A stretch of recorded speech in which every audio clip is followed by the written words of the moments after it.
तो डेटशीट आप लोग की रिलीज हो चुकी है, बट मुझे पता है तुम लोग कहोगे भाई क्लास 9th और 11th की कहाँ निकली। भाई मैं तो स्टेट बोर्ड से बिलोंग करता हूँ, मेरी कहाँ आई है, तू कहाँ कौन से जमा।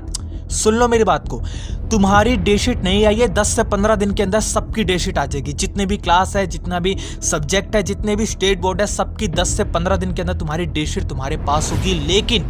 लेकिन अगर तुम डेटशीट के बाद सोच रहे मैं पढ़ना स्टार्ट करूंगा, भाई तुम बहुत ज्यादा ना बहुत दलदल में धंसते जा रहे हो। मेरी बात को सुनो, अब तुम्हारा 95% कोई टारगेट नहीं है, 95% तुम्हारा कोई टारगेट नहीं है। अब तुम्हारा टारगेट है तुम्हारी क्लास के अंदर तुम्हें लेजेंड बनना है। हाँ, अब तुम्हारा टारगेट है कि तुम्हारे एग्जाम के अंदर जितने क्वेश्चन आएंगे उनको तुम्हें अच्छे से फोड़ के नहीं फाड़ के आना है।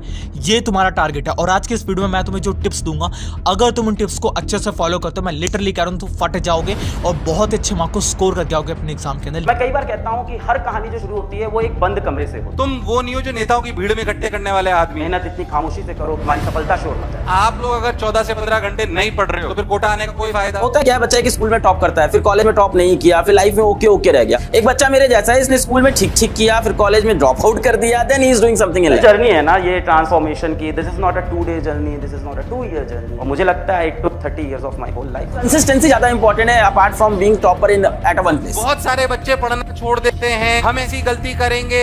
दुनिया में क्या चल रहा है हमें कोई लेना देना नहीं। यू वोंट बिलीव कि इस पर्टिकुलर बैकग्राउंड के साथ मैं YouTube पे वीडियो बना रहा था। ये वीडियोस मेरे दोस्त देख रहे थे, कलीग्स देख रहे थे, कॉलेज के मेट्स देख रहे थे। I was not ashamed of. किसी भी बात से डेविएट मत होइए। जहां पे आपका फेलियर हुआ उसको सुधारा, क्या गलती थी उसको जोड़ा, फिर आगे बढ़ जाए। पढ़ाई पे फोकस करिए। मुझे रोज के 12-15 घंटे मुझे पढ़ना था, नहीं पढ़ा तो अपना दिमाग खराब होना चाहिए। अभी दुनिया सुधारने का ठेका तूने नहीं ले रखा है, सिलेक्शन लेने का ठेका तूने ले रखा है। यस और moving forward, be consistent, improve your mistake, take small step. छोटे स्टेप्स लेते रहो, जीतते रहो।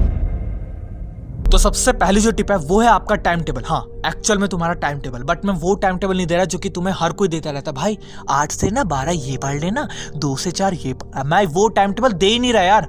मैं तुम्हें एक्चुअल वाला टाइम टेबल बता रहा हूँ जो कि तुम्हें इस टाइम पे करना है। भाई इस दुनिया का कोई टाइम टेबल तुमसे फॉलो नहीं होगा, ये बात तुम भी जानते हो। तुम्हें अपना टाइम टेबल खुद बनाना है। बात खत्म। मैं सीधी बात बता रहा हूँ, तुम्हें अपना टाइम टेबल खुद बना रहा है। तुम्हें जितना भी सहूलियत है, मैं तुम्हें नहीं कहूंगा कि तुम 10 घंटे साइंस पढ़ लो, 10 घंटे मैथ पढ़ लो, 8 से 12 कुछ मत पढ़ना। तुम दूसरे के टाइम टेबल लेते रहोगे, जिंदगी भर देखते रहोगे। मेरे भाई मत करो। तुम्हें अपनी लाइफ को खुद लिखना है, खुद लिखना है। भाई मेरी बात सुन रहे हो? तुम अपना टाइम टेबल खुद मेक करोगे, नहीं करोगे मत करो। पढ़ाई जब मन करे तब पढ़ने बैठो, लेकिन किसी दूसरे के टाइम टेबल के हिसाब से मत बैठना।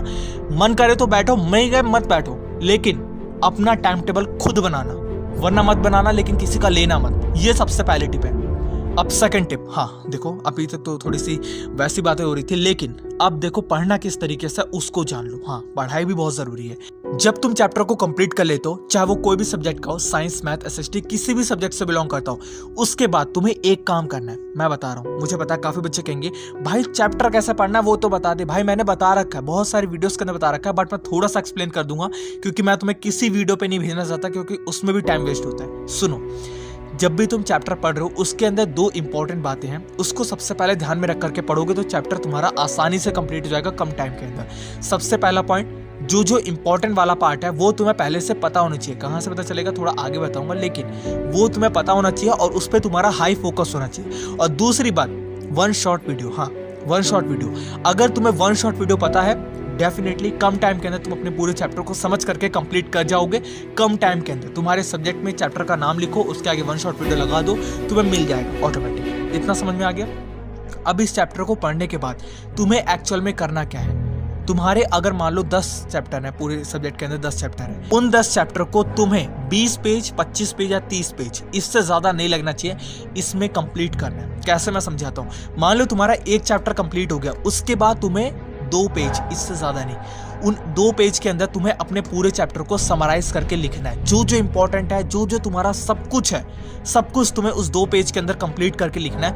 अगर तुम इस चीज को करने में कैपेबल हो जाते हो, समझ जाओ तुम लेजेंड बन चुके हो। भाई तुम्हें अब एग्जाम, शायद ही तुम एग्जाम में जो है बहुत ही कम मार्क्स लाओ, वरना 80-90 के नीचे तुम्हारे कहीं नहीं है। जब तुम 2 पेज के अंदर उस सारे चैप्टर को लिख पा रहे हो बहुत ही कम पेज के अंदर, ये तुम्हारा एक लेजेंड बनने की यार भाई एक सीढ़ी है। ये तुम्हें करना है। तुम उस पूरे चैप्टर को 2 पेज के अंदर कंप्लीट करोगे, निपटाओगे। और अगर तुमने इतना कर लिया, मैं लिखित दे रहा हूं, तुम अपने स्टैंडर्ड से ऊंचा उठ चुके हो और उन बच्चों से ऊंचा उठ चुके हो जो कि पढ़ाई कर रहा है, चाहे वो टॉपर ही क्यों ना हो, सच्ची बात। अब तीसरी टिप, प्रीवियस ईयर क्वेश्चन बिल्कुल मत छेड़ना, बिल्कुल भी मत छेड़ना। अगर तुमने प्रीवियस ईयर क्वेश्चन को डायरेक्ट छेड़ा, जला करके रख देंगे, लिख के दे रहा हूं, क्योंकि उसके अंदर तुम्हारे वो भी टॉपिक इंक्लूड है जो कि डिलीट हो चुके हैं। वो टॉपिक इंक्लूड है भाई जिसके 4-5 क्वेश्चन ऐसे टॉपिक से भाई तुम परेशान हो जाओगे, तुम कहोगे भाई मैं टॉपिक जो डिलीट है उसको मैं क्या कर रहा हूं, मैं यहाँ पे पगला। भाई तुम मत पगलाओ, प्रीवियस क्वेश्चन को डायरेक्टली मत छेड़ना, बस इतना ध्यान दो, नहीं छेड़ना। अब करना क्या है भाई, इंपॉर्टेंट क्वेश्चन कहां से मिलेंगे यार, तू पागल हो चुका है क्या?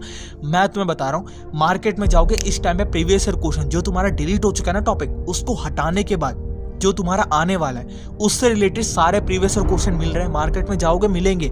मैं बता रहा हूं, एक किताब मेरे को मिली जिस किताब के अंदर तुम्हारे प्रीवियस 7 ईयर क्वेश्चन है, 10 से ज्यादा सैंपल पेपर है, उसके अंदर तुम्हारे माइंड मैप्स भी है। भाई ये किताब मुझे खुद नहीं पता थी, मेरे को अभी पिछले महीने पता चली, मैं तब से बता रहा हूँ बच्चों को, क्योंकि इसका दाम सबसे ज्यादा कम है अगर अदर किताबों को देखें, क्योंकि क्वेश्चन बैंक का मटेरियल आपका प्रीवियस क्वेश्चन वाला होता है, आपके सैंपल पेपर जो कि हर में 10 होते हैं, ठीक है, आपको माइंड मैप, नोट्स सब एक किताब के अंदर मिल जाएंगे, वो भी बहुत ही कम दाम के अंदर। भाई इसको अगर तुम डिस्क्रिप्शन से बाय कर सकते हो, जा करके बाय कर लो।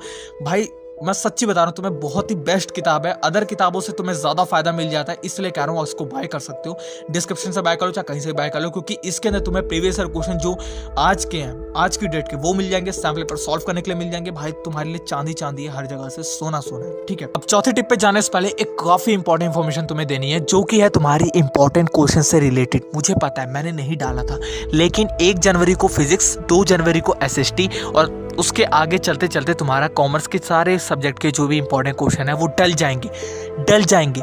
बिल्कुल मत डरो, डल जाएंगे, तुम्हें अब टेंशन लेने की जरूरत नहीं है। तुम्हारे इंपॉर्टेंट क्वेश्चन मैंने बना करके तैयार कर लिए हैं, लेकिन यार उसको बस बोल करके मुंह से आपको बताना है, बस बता दूंगा मैं, जल्दी खत्म हो जाएगा। अब तुम्हें टेंशन लेने की जरूरत नहीं है, अब तुम बिल्कुल टेंशन मत लो, जो भी क्लास से बिलोंग करते हो, मतलब जो भी नहीं, जो मैंने सब्जेक्ट बताया, अगर तुम और देखो, मेरे को पता नहीं कौन कौन सी क्लास के बच्चे हैं, इसलिए मैं नहीं समझ पा रहा था, ठीक है। अब आ जाते हैं आपकी चौथी टिप पे। अब चौथी टिप क्या है? याद करना, मेमोराइज। हाँ भाई यही सबसे बड़ी प्रॉब्लम है, हम जब भी पढ़ने बैठे हैं हमें याद नहीं होता यार, याद कर लेते हैं भूल जाते हैं। भाई बहुत बहुत बहुत दिक्कत है इसको लेकर, कुछ तो प्रॉब्लम का सॉल्यूशन होगा, नहीं तो दुनिया में इतने सारे जो ग्रंथ है, इतनी सारी जो बुक्स हैं, इनको कैसे याद करके यार आज तक हमारी जो प्राचीन टाइम से आ रही है। मैं तुम्हें समझाता हूँ, इसका सिंपल और सिंपल तरीका है। पहले के टाइम पे लोग ना बोल करके दूसरे को बताते थे, और वो बंदा जो सुनता था ना वो याद करता था, और आने वाले टाइम में जब वो गुरु बनता था तो अपने शिष्य को बोल करके समझाता था। यही काम तुम लोग को करना है। तुम क्या करोगे, जब भी जैसे कोई चैप्टर कंप्लीट हो गया, गुड्डा गुड़िया कोई नहीं है, प्रिटेंड करो तुम्हारे सामने कोई खड़ा है, उसको तुम टीचर की तरह एकदम से सिंसियरिटी के साथ देखो। ये चैप्टर की शुरुआत जो है ना वो इस तरीके से होती है, और इस चैप्टर में जब हम यहाँ पर पहुँच जाते हैं तो इसके अंदर थॉमस अल्वा एडिसन ने बल्ब को निकालने से पहले कहा था कि भाई मैं बल्ब को देखूंगा। भाई कुछ भी मैं एक्सप्लेन कर रहा हूँ, कुछ भी समझ जाओ, लेकिन तुम्हें इस तरीके से एक्सप्लेन करके अपने सामने प्रिटेंड करना है, या फिर कोई नहीं किसी को समझा दो, लेकिन जब तक तुम टीचर की तरह इसको नहीं समझोगे और ना ही समझाने की कोशिश करोगे, तुम्हें कुछ याद नहीं रहेगा। पेपर आएगा नजदीक, तुम भूल जाओगे। लेकिन अगर तुमने एक भी चैप्टर को अगर ऐसा कर दिया ना, वो तुम्हें नहीं भूलेगा, लंबे टाइम तक नहीं भूलेगा। जब तक तुम उसे याद रखना चाहते हो तब तक याद रखोगे, तब तक नहीं भूलेगा। मैं सच्ची बता रहा हूं तुम्हें।